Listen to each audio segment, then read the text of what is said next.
Bizarre d'être là, hein. C'est la première fois que je me trouve devant vous dans cette salle, puisque j'avais l'habitude d'être de l'autre côté. Ça fait un peu bizarre. On est mieux qu'on est assis dans l'assistance. Alors, on remercie déjà le Seigneur pour cette première partie. Et nous nous demandons aussi de nous accompagner aussi pour cette deuxième partie. Je suis en train de mettre le matériel. Alors, je vais vous inviter à lire un texte avec moi qui se trouve dans le Nouveau Testament, dans le livre de Matthieu, le chapitre 11, à partir du verset 25, jusqu'à la fin. Donc, Matthieu, le chapitre 11, à partir du verset 25. Donc, si projeté, donc je vais faire la lecture. En ce temps-là, Jésus prit la parole et dit: Je te loue, Père, Seigneur du ciel et de la terre, de ce que tu as caché ces choses aux sages et aux intelligents, et de ce que tu les as révélées aux enfants. Oui, Père, je te loue de ce que tu l'as voulu ainsi. Toutes choses m'ont été données par mon Père, et personne ne connaît le Fils si ce n'est le Père. Personne non plus ne connaît le Père si ce n'est le Fils, et celui à qui le Fils veut le révéler. Venez à moi, vous tous qui êtes fatigués et chargés, et je vous donnerai du repos. Prenez mon joug sur vous et recevez mes instructions, car je suis doux et humble de cœur, et vous trouverez du repos pour vos âmes. Car mon joug est doux et mon fardeau léger. Amen. Je voudrais prier encore ce matin. Seigneur, nous voici encore en ta présence. Nous te remercions déjà parce que tu as béni cette première partie. Nous sommes ici, Seigneur, parce que c'était dans un premier temps pour élever ton nom, parce que tu es Dieu et nous le reconnaissons. Nous croyons que ta parole, c'est la vérité. Nous croyons que tu es ici, tu es présent, parce que ta parole nous dit que là où deux ou trois sont assemblés en ton nom, tu es au milieu d'eux. Nous te demandons aussi pour cette deuxième partie de nous encourager, Seigneur, parce que nous sommes venus aussi pour être encouragés par toi à travers ta parole. Alors fais-nous encore du bien ce matin. Je veux simplement être un instrument entre tes mains, Seigneur. Je reconnais ma faiblesse, ma petitesse, mais je m'appuie sur un grand Dieu. Alors Seigneur, simplement ce matin, utilise-moi et que en tout temps le nom de Jésus soit glorifié. Amen. J'ai donné comme titre à mon intervention ce matin une invitation au repos. Une invitation au repos. Au soir d'une belle journée d'automne, deux compagnons traversèrent un lac en canoë pour aller boire un pot au restaurant qui se trouvait sur l'autre rive. Ils s'y attardèrent tellement que c'est seulement aux petites heures du jour qu'ils sortirent tumultueusement de l'établissement. Un peu omnibulés, ils s'installèrent dans leur barque pour entreprendre le trajet de retour. Gaillardement, ils se mirent à ramer et le firent avec vigueur 2 heures durant. Soudain, l'un des fêtards dit à son collègue: Ne penses-tu pas que nous devrions avoir atteint l'autre rive depuis longtemps? Oui, certainement, lui répondit son camarade. Mais nous n'avons pas ramé assez. Ils redoublèrent d'efforts et ils ramèrent encore résolument pendant une demi-heure. Le jour pointa. C'est alors que les deux infortunés durent constater avec stupéfaction qu'ils étaient toujours au même endroit. Ils avaient oublié de détacher leur bateau. Ainsi en est-il de l'homme irrégénéré. Il est retenu par les amarres du péché. Les efforts qu'il fournit pour atteindre l'autre bord sont vains. S'il n'a pas été détaché par Christ, il découvrira un jour qu'il est resté accroché au rivage de son état de pécheur. Seul Jésus peut détacher le pécheur des chaînes du péché. Comment s'y prend-il pour cela? Il le fait tout simplement par une invitation à la conversion adressée à tous ceux qui sont fatigués et chargés afin de trouver du repos. Dans notre texte de ce matin, ce texte nous présente 4 aspects de la conversion que je voudrais voir avec vous. Donc, notre texte de ce matin nous présente 4 aspects de la conversion que je voudrais voir avec vous. Un premier aspect ou un premier principe.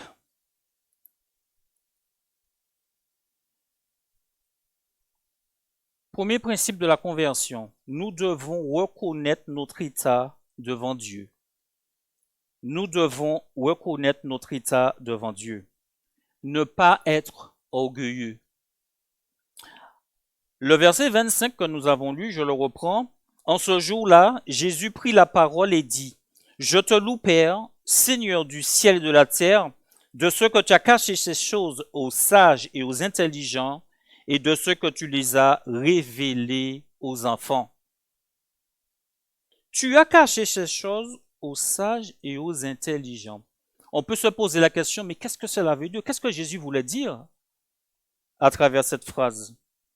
Tu as caché ces choses aux sages et aux intelligents. Est-ce que cela sous-entend que ceux qui ne sont pas intelligents n'ont pas droit au salut? Est-ce que ceux qui sont intelligents, ceux qui ont une bonne faculté intellectuelle sont exclus du salut? Est-ce que c'est ça que Jésus voulait dire? Puisqu'il dit, tu as caché ces choses aux sages et aux intelligents. Alors, est-ce que les intelligents, ceux qui ont une belle faculté intellectuelle, ne peuvent pas entrer dans le salut, sont exclus du salut? Pas du tout. C'est pas ce que Jésus voulait dire à travers cette phrase. Mais en disant cette phrase, il voulait s'en prendre particulièrement à la classe intellectuelle du temps. Et cette classe intellectuelle était composée de certains hommes. Il y avait les pharisiens, il y avait les scribes, et puis il y avait aussi les rabbins. Et ces gens pensaient tout connaître en fin de compte. Pour ces hommes qui faisaient partie de cette classe intellectuelle, ils connaissaient tout. Et ils rejetaient l'enseignement de Jésus. Leur péché, en fin de compte, c'était d'avoir rejeté délibérément Jésus et refusé de se soumettre à lui, en fin de compte. Ils ont préféré s'appuyer sur leur propre intelligence, pensant tout savoir de Dieu, mais en fin de compte, ils ne savaient en fin de compte pas grand-chose. Ils étaient simplement des orgueilleux, des hommes orgueilleux. Ils pensaient tout connaître, mais finalement, ils ne connaissaient rien du tout. Et qu'est-ce qu'ils auraient dû faire? Ils auraient dû écouter Jésus, en fin de compte. Se soumettre à lui. Et accepter ce que Jésus leur disait. Parce qu'en fin de compte, c'est Jésus seul qui donne le salut. L'homme, en aucun cas, ne peut être l'auteur du salut.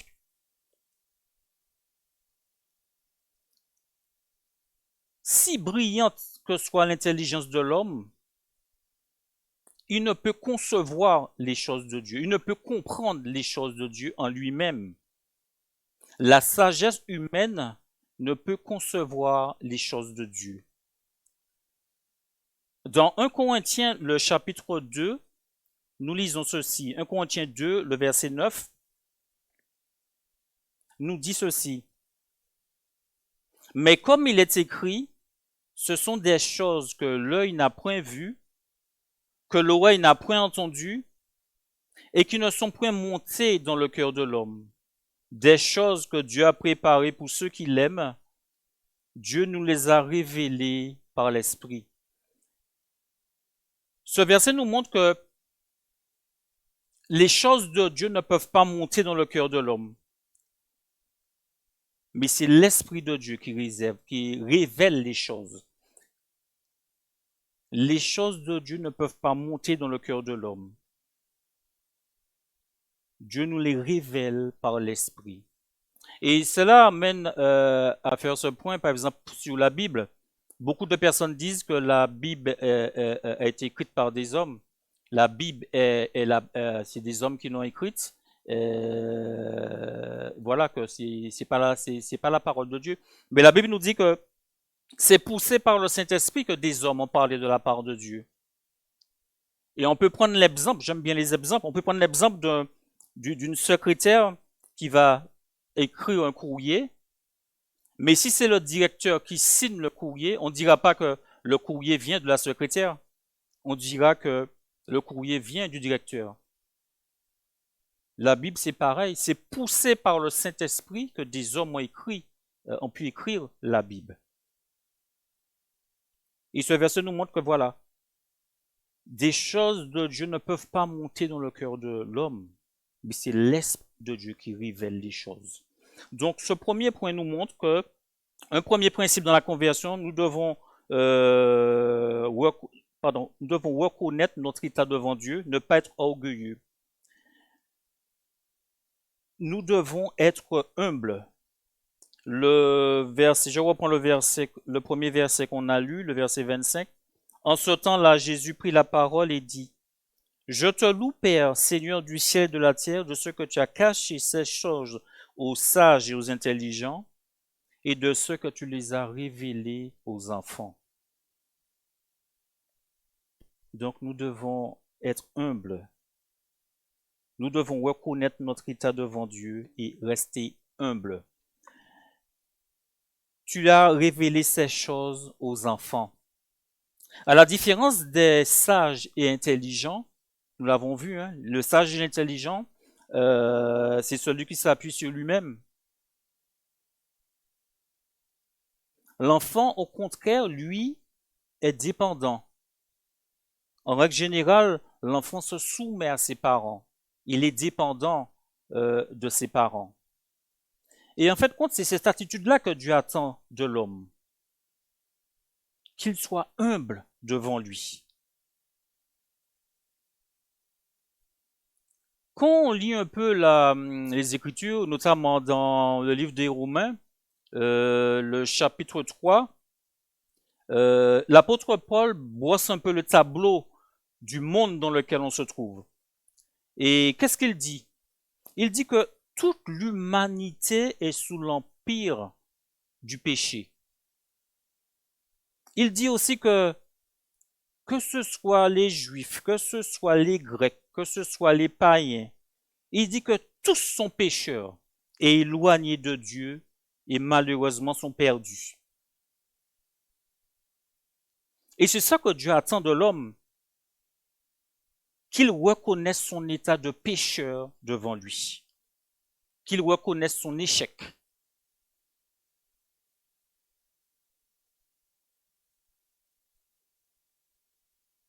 Que l'être humain vienne humblement devant lui, à ses pieds, et qu'il reconnaisse que il a failli en quelque sorte.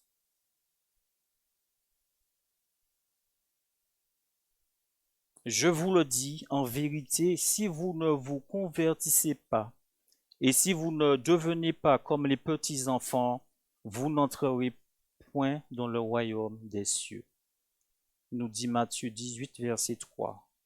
Je vous le dis en vérité, si vous ne vous convertissez et si vous ne devenez comme les petits enfants, vous n'entrerez pas dans le royaume des cieux.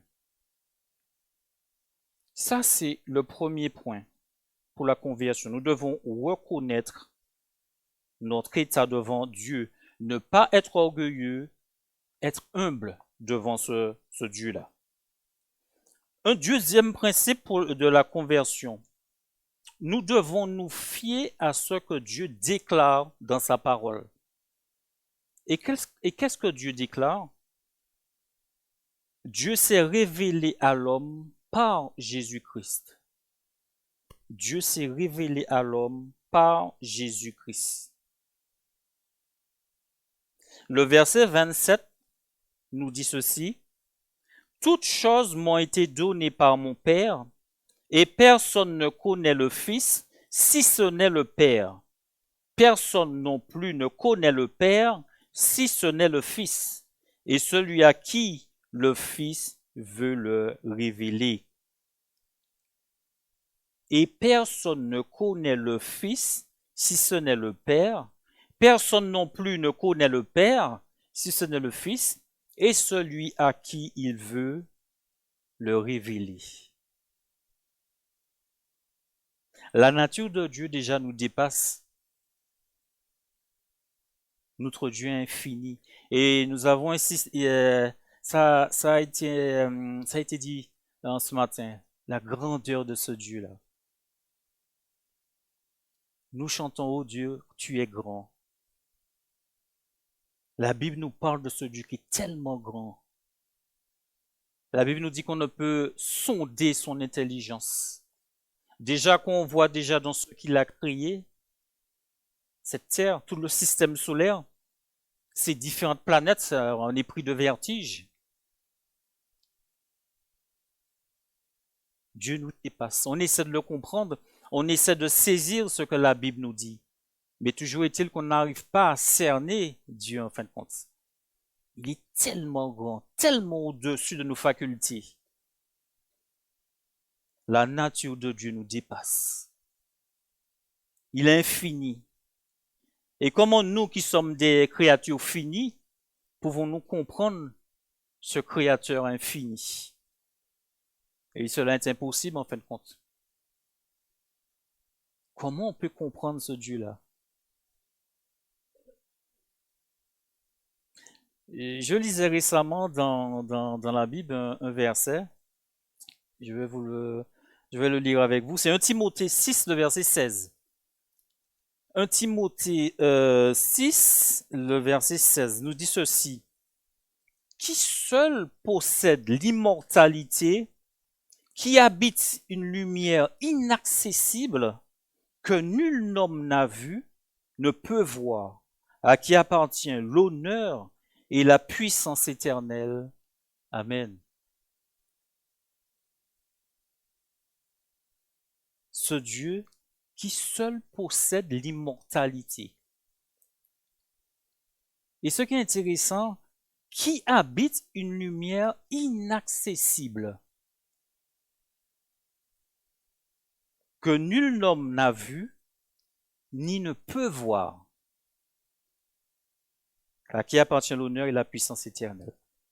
Qui habite une lumière inaccessible. Et c'est ça qui m'a interpellé. Il habite une lumière inaccessible. En fait, Dieu se trouve en quelque part que l'homme n'a pas accès à Dieu, en fait, compte. Souvent, les hommes avec les télescopes, avec tous les moyens techniques, essaient de découvrir Dieu. On a l'impression que l'homme s'attend à surprendre Dieu, en fin de compte. Il s'attend un jour dans le télescope, il dit, tiens, nous avons découvert Dieu. Un engin quelconque va arriver où Dieu se trouve. Mais la Bible nous dit que Dieu habite une lumière inaccessible. On pourra envoyer toutes sortes d'engins, on pourra faire ce qu'on veut, faire des télescopes les plus puissants au monde. Il habite une lumière inaccessible que nul homme n'a vu ni ne peut voir. Moïse avait demandé à Dieu de lui permettre de le voir. Et Dieu avait sorti à Moïse que l'homme ne peut me voir et vivre. Ce Dieu tellement saint, tellement grand, tellement puissant qu'on ne peut même pas le voir. Donc ce verset nous démontre que Dieu demeure inaccessible à l'homme. Il ne peut pas le découvrir par ses propres moyens. Et c'est pour cette raison que Dieu lui-même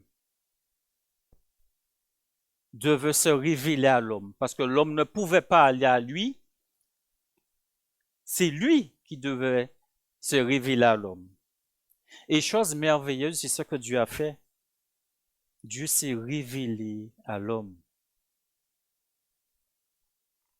Dieu s'est révélé à l'homme.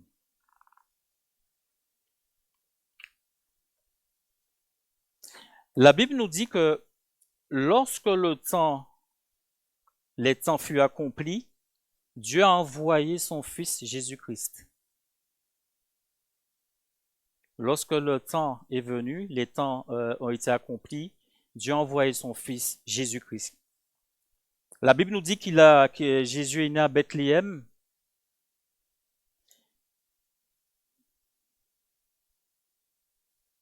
Et lorsque Jésus est venu sur cette terre, il a été dit à son sujet, à Marie, on lui donnera le nom d'Emmanuel, ce qui signifie Dieu avec nous. Donc tout ça nous emmène à dire que on ne peut connaître Dieu que par la révélation de son Fils Jésus-Christ.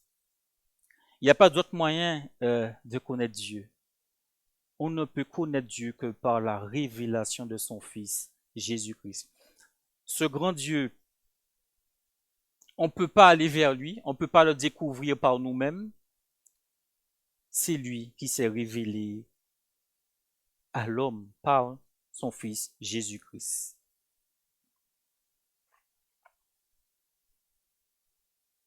Donc, on a vu le deuxième principe de la conversion, nous fier à ce que Dieu déclare dans sa parole, à savoir, Dieu s'est révélé à l'homme par Jésus-Christ.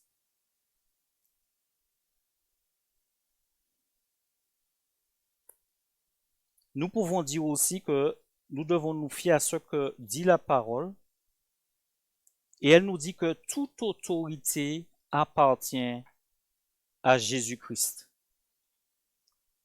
Nous reprenons notre verset 27.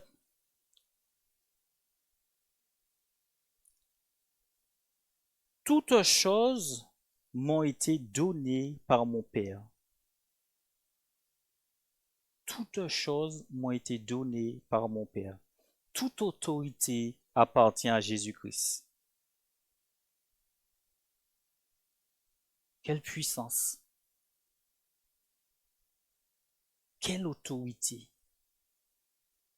Toute chose m'a été donnée. Dans les évangiles ailleurs, il est dit aussi, Jésus va dire lui-même aussi, tout pouvoir m'a été donné dans le ciel et sur la terre.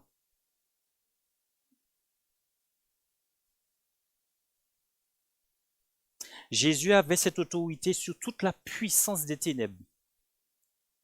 Plusieurs fois dans la Bible, nous voyons que le Seigneur allait en divers lieux. Les gens étaient sous la puissance des forces démoniaques et Jésus les a délivrés. Et j'ai cet exemple c'est à Génézareth. Il était allé en quelque part et là, un homme on appelait Légion, il avait tellement d'esprit sur lui qu'il était appelé Légion. Déjà quand les esprits voyaient le Seigneur, ils avaient peur, ils allaient vers lui. Est-ce que tu es venu nous perdre avant le temps? Les esprits avaient peur.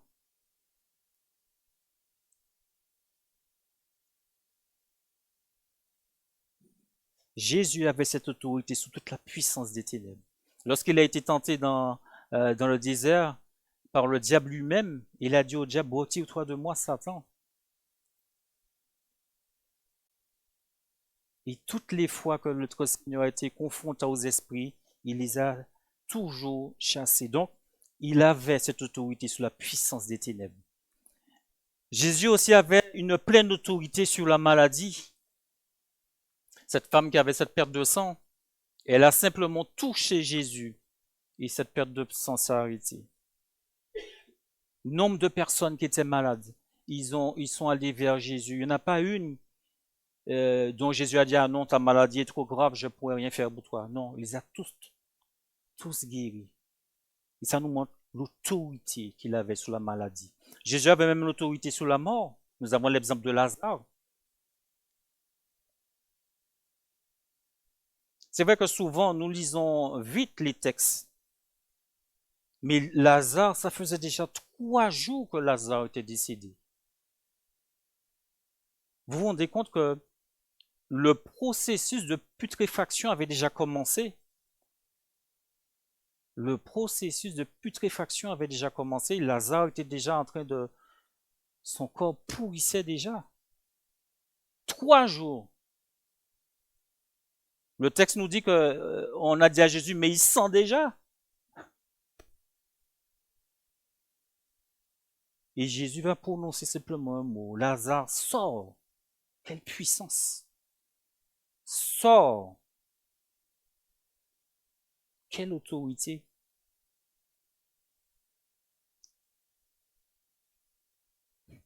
Lorsque le maître de l'univers parle, qui peut dire le contraire? Lazare sort. Et cet homme est sorti du tombeau. Jésus avait la pleine autorité sur la maladie, mais la pleine autorité sur la mort aussi. Fait un homme revenir de la mort. Il avait aussi l'autorité pour sauver les hommes. Et il avait l'autorité pour pardonner leurs péchés. Pourquoi il avait cette autorité? Parce qu'il était pleinement Dieu et pleinement homme. Il y a le Jésus historique, mais Jésus demeure le Fils de Dieu. Il était pleinement homme et pleinement Dieu. Et toute autorité appartient à Jésus-Christ. Troisième principe de la conversion. Nous devons passer par la repentance. Qu'est-ce que la repentance? Nous tourner vers Jésus-Christ. Le verset 28. Venez à moi, vous tous qui êtes fatigués et chargés, et je vous donnerai du repos. Venez à moi, vous tous qui êtes fatigués et chargés, je vous donnerai du repos. Tous ceux qui sont fatigués, qu'est-ce que ça peut bien vouloir dire? Donc, du temps de Jésus, il y avait des gens qui étaient fatigués. Tous ceux qui sont fatigués, ça sous-entend affaiblis, affaiblis physiquement, affaiblis moralement. Ceux qui se faisaient du souci, ceux qui avaient peut-être peur du lendemain.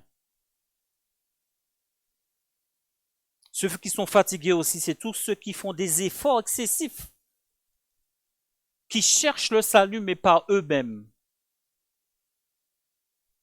Ils voyaient, ils n'arrivaient pas. Ils avaient toujours cette fatigue était là.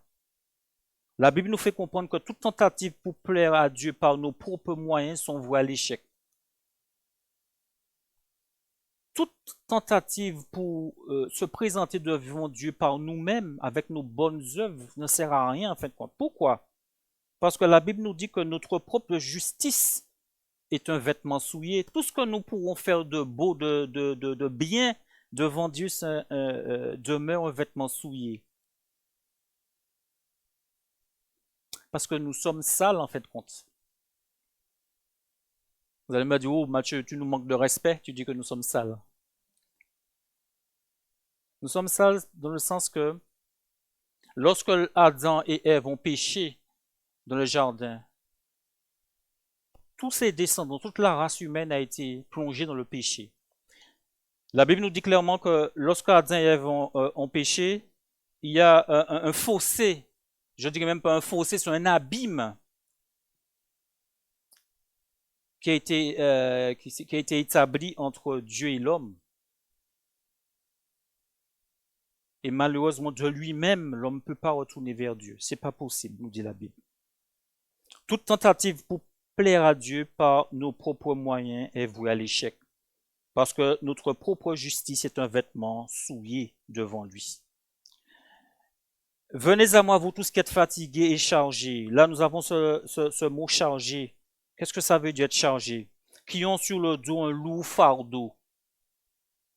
Du temps de Jésus, les chefs religieux disaient que le seul moyen de trouver le repos spirituel était d'observer rigoureusement la loi. À partir du moment qu'on respectait la loi, ben voilà. Mais la Bible nous dit à propos de cela, par exemple dans Acte 15, il y a plusieurs versets, mais je vais simplement lire Acte 15, verset 10, qui nous dit ceci. Maintenant donc, pourquoi tentez-vous Dieu en mettant sur le cou des disciples un joug que ni nos pères ni nous n'avons pu porter? Ce verset nous montre qu'à travers ce texte, nous voyons que les chefs religieux avaient mis un poids énorme sur le dos du peuple. et un poids sur lequel le peuple gémissait. Le peuple ne pouvait pas porter ce poids-là. Il leur disait simplement faire la loi, et puis il y avait plein de rituels à côté. On leur disait, non, à partir du moment que vous faites ça, c'est bon, vous allez plaire à Dieu. Mais la Bible nous dit clairement que la loi est un précepte pour nous amener à Christ. C'est un pédagogue pour nous amener à Christ. En fait, Dieu avait donné aux Juifs la loi, c'était pour leur montrer ce que lui, il attendait de l'homme. Mais il savait très bien que l'homme ne pouvait pas pratiquer la loi, parce que la loi dit que si tu pêches contre un seul commandement, tu pêches contre tout. Donc c'est soit tu fais tout, et malheureusement, cette nature pécheresse empêchait l'homme d'accomplir la loi. Donc voilà, l'homme ne pouvait pas être justifié par la loi. La loi, c'était simplement un précepte qui montrait à l'homme ce que Dieu attendait de lui, et il devait l'emmener sur la grâce. Donc la conscience de ces hommes était chargée, ils avaient un sentiment de culpabilité, le peuple aspirait à être libéré de ce poids, être libéré de leurs péchés. Et à tous ces gens, Jésus va leur dire quelque chose. Ceux qui sont fatigués et chargés, qu'est-ce que Jésus leur dit? Il leur dit simplement, venez à moi. Venez à moi, vous qui êtes fatigués, vous qui êtes chargés, et je vous donnerai du repos. Venez à moi. C'était la réponse que Jésus donne à ceux qui sont fatigués et chargés. Venez à moi, qu'est-ce que ça veut dire? Venez à moi, ça veut dire changer de voie, changer de direction, abandonner le chemin sur lequel vous êtes. Votre chemin, il est sans issue. Et cette parole s'adresse à nous aussi aujourd'hui, au XXIe siècle. Aujourd'hui aussi, Jésus dit cette même parole à chacun de nous. Venez à moi, vous tous qui êtes fatigués, chargés, et je vous donnerai du repos. Donc venez à moi, changez de voie, changez de direction, abandonnez le chemin sur lequel vous êtes, un chemin sans issue, sans espoir. Et qu'est-ce que le Seigneur va faire? Et moi, je vous donnerai du repos. Je vous donnerai du repos pour vos âmes.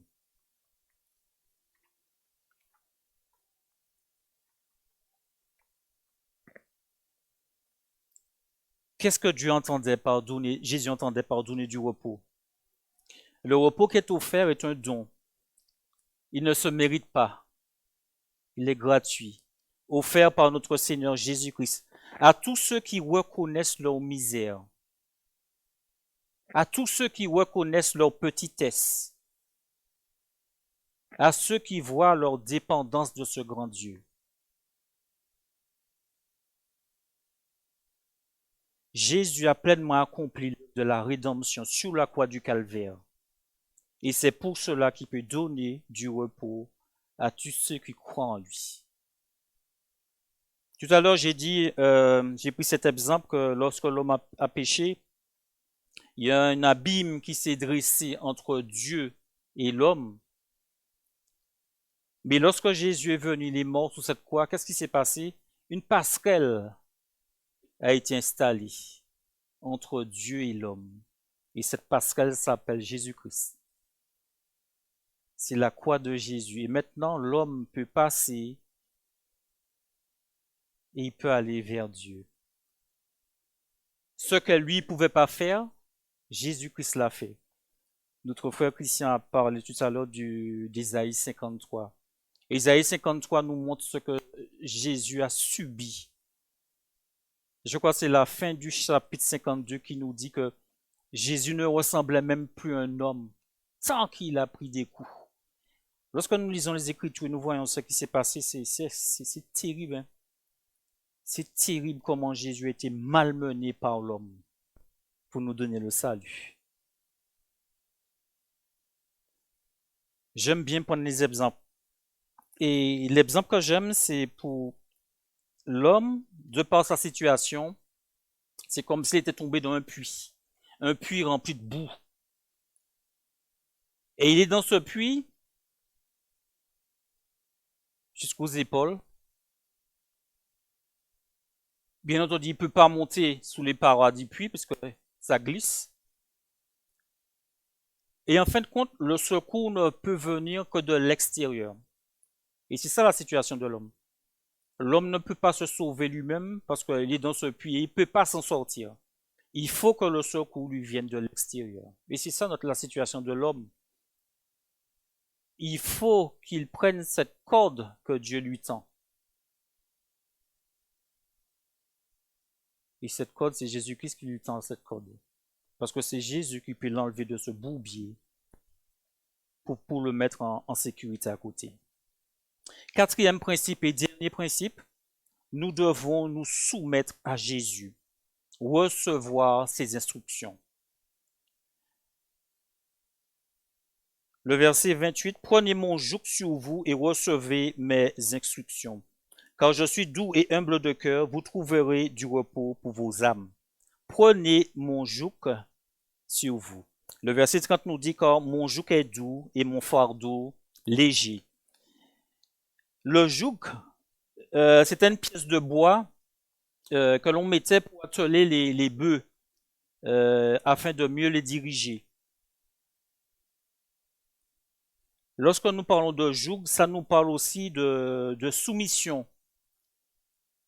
Nous devons donc nous soumettre à la volonté de Dieu. La Bible nous dit par exemple dans Romains 6, ne livrez pas vos membres au péché comme des instruments d'iniquité, mais donnez-vous vous-même à Dieu comme étant vivants des morts que vous étiez.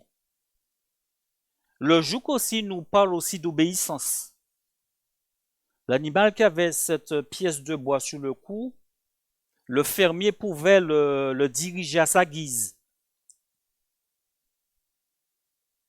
Nous aussi, nous devons obéir à la parole de Dieu, nous soumettre à ce qu'elle nous dit. Elle nous révèle ce que Dieu attend de l'homme. Le joug aussi que nous offre Jésus, nous dit aussi le verset 30, car mon joug est doux et mon fardeau est léger. Le joug que nous offre Jésus est doux et son fardeau est léger. Parce que notre Seigneur est lui-même doux et humble de cœur. Que de fois, lorsque le Seigneur était encore sur cette terre, on entendait « Jamais homme n'a parlé comme cet homme ». Le Seigneur était doux, il était humble. Pourtant, il est Dieu. Et comment ses sentiments, son cœur était différent du nôtre. Et nous le voyons aussi, je pense à cela, dans la réaction qu'il a eue concernant la femme surprise en flagrant délit d'adultère. Les scribes et les pharisiens ont emmené cette femme. Voilà, Jésus, nous avons trouvé cette femme en flagrant délit d'adultère. Mais ce qui a noté entre parenthèses, c'est que, il me semble que pour l'adultère, il fallait être deux. Mais ils ont emmené que la femme. Alors, je ne sais pas l'homme où il était passé, mais en attendant, ils ont emmené la femme. Voilà. La loi dit que quelqu'un surpris dans une telle attitude, il doit être lapidé. Alors, toi, qu'est-ce que tu dis de ça? Alors, la Bible nous dit que Jésus écrivait au sol, il écrivait sur la terre. Il aura simplement dit que le premier d'entre vous qui est sans péché lui jette la première pierre. Alors là, dans leur tête, ça a peut-être commencé à travailler. Ah mince. Et finalement, le plus âgé est parti, un autre est parti. Et puis finalement, Jésus se relève et lui dit, femme, mais où sont ceux qui t'accusaient? Il a dit que voilà, il était tout seul là. T'ont-ils condamné? Non. Ben, moi non plus, je te condamne pas. Va et ne pêche plus. Alors ces hommes, ces religieux, voilà, il fallait lapider cette femme. Mais Jésus qui est doux et humble de cœur, il a dit, moi non plus, je te condamne pas. Va, mais ne pêche plus. Jésus était humble et doux de cœur. C'est un bon maître, un maître attentionné et qui prend soin de ses enfants. Le joug aussi nous parle aussi on a l'image de ces deux animaux attelés ensemble pour porter les charges lourdes. À travers cette image, nous voyons aussi que Dieu veut nous montrer aussi que de nos difficultés, il est là. Nous ne sommes pas seuls à porter nos souffrances. Nous ne sommes pas seuls dans les difficultés. Il est là pour nous aider à les porter. Et c'est pour cela que les fardeaux sont légers. C'est pour cela que nos fardeaux sont légers. Parce que le Seigneur est là. On n'est pas tout seul à croupir sous le poids. Notre Seigneur Jésus est là. Il porte aussi le fardeau avec nous. En conclusion, ce matin, je dirais ceci. En introduction, j'avais parlé de ces deux hommes. Ces deux hommes qui ont pris place dans leur bateau et ils devaient aller sur l'autre rive. Et ils ont ramé, ils ont fourni pas mal d'efforts. Et puis finalement, le jour pointe. Et puis ils se rendent compte avec stupéfaction que finalement ils sont au même endroit.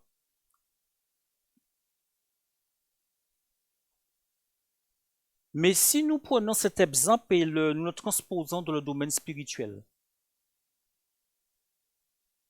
vous vous rendez compte que à la fin de la vie, de sa vie, un homme qui a travaillé, qui a fourni des efforts, et puis il se rend compte que dans l'éternité, finalement, ça n'a servi à rien. Il a fourni des efforts et des efforts, et puis finalement, dans l'au-delà, tout ça était vain. Donc, comment il est important d'avoir de l'assurance concernant l'avenir. Et la Bible nous dit que seul Jésus peut nous permettre d'arriver sous l'autre rive. Seul Jésus peut nous permettre d'arriver au port. Donc, si en ce matin, il y a quelqu'un qui n'a pas cette assurance d'arriver sous l'autre rive, il a des doutes, il a des peurs, il a des craintes. Les mains du Seigneur sont encore tendues en ce matin. La Bible dit que si vous entendez ma voix, n'endurcissez pas votre cœur. Si quelqu'un n'a pas encore fait la paix avec le Seigneur, les mains du Seigneur sont encore tendues en ce matin. Venez à Jésus avant qu'il ne soit trop tard. Nous avons vu l'exemple de ces deux hommes. Ils ont ramé, mais le plus important, ils n'avaient pas libéré cette chaîne, la chaîne du péché qui les amenait vers l'enfer. Nous devons briser cette chaîne. Et nous ne pouvons pas la briser nous-mêmes, mais Jésus-Christ seulement qui peut la briser. Que le Seigneur Jésus vous bénisse. Je vais prier. Seigneur, nous voulons te dire merci. Merci parce que tu es Dieu et nous pouvons te faire confiance. Merci Seigneur pour ce salut merveilleux que tu nous as accordé en Jésus-Christ. Et merci parce que ta parole nous dit que ceux qui se confient en toi ne sont pas confus. Ta parole nous dit aussi que nous avons la vie, nous qui croyons en toi. Tu nous donnes de l'assurance, de la certitude. Et nous savons que nous qui t'avons accepté comme sauveur, nous te verrons un jour. Et nous arriverons dans la félicité où nous serons pour une éternité de bonheur avec toi. Alors Seigneur, bénis mes frères et sœurs. Donne-leur continue le chemin. Ceux qui ne te connaissent pas encore, qui puissent s'empresser de venir avant qu'il ne soit trop tard. Et que le grand nom de Jésus soit glorifié en ce matin. Amen. Que le Seigneur vous bénisse.